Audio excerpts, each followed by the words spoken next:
Karol Mets Tartust kõige tähtsam 3 punkti võetud, samas päris suurte kadudega nüüd Nõmme Kalju mängu eel 2 tugevat meest on punaste kaartidega väljas.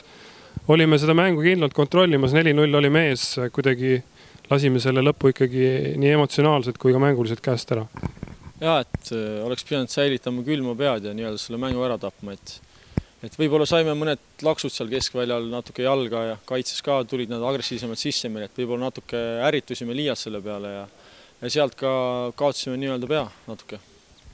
Esimene poolaeg oli algus võib-olla natukene närviline, samas oli kohe näha, et meie ründemäng on seekord hoopis teisest puust, kui see 1-1 viik tookord siin Tartus.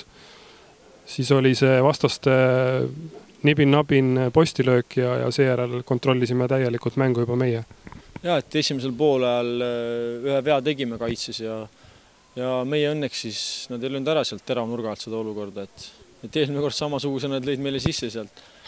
Et jah, et üks võimalus neil oli ja pärast seda lõime 3 tükki kohe otsa, nii et järjest, et selles mõttes läks kõik hästi ja olime mänguks hästi häälestunud ja hästi valmis. Sellegipoolest küsin, et me oleme nüüd 4 viimast mängu mänginud ikkagi tabelis allpool olevate meeskondadega, meil on löödud 7 väravat, et kas see on natuke murekoht või on ikkagi need tulnud need väravad sellistest situatsioonidest, kus ma ei tea, vastased lõid imeväravaid ja me ise võib-olla mõningates situatsioonides ei mänginud kõige paremini? Ma arvan, pigem me ise ei mänginud mõnes situatsioonis kõige paremini, et igat olukorda saab lahendada ja ma arvan, et need väravad, mis meil löödud on niisugused, nii palju kui me analüüsinud oleme, niisugused väga lihtsad vead, millest need pihta hakkavad ja lõpplahendus ongi see, et pall on meie selja taga. Nüüd on pilgud selgelt juba seal järgmises laupäevas, kus on tulemas tõeline lahing nagu juba tiitli pärast. Selline esimene vaatus tuleb ka mäng varsti Levadiaga. Oleme me selleks mänguks valmis. Nüüd on ikkagi natukene meil vähemasti siis pingilt mehi vähem võtta või peame need mehed asendama?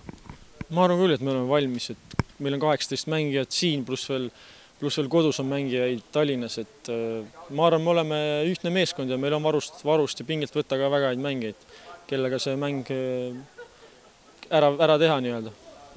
Kindlasti nüüd see laupäevale mõeldes on väga oluline, et meid tuleks väga-väga palju fänne siin A. Le Coq Arenale vaatama, et lõpetuseks sinu sõnum siis juba nädal enne seda tähtsat kohtumist neile.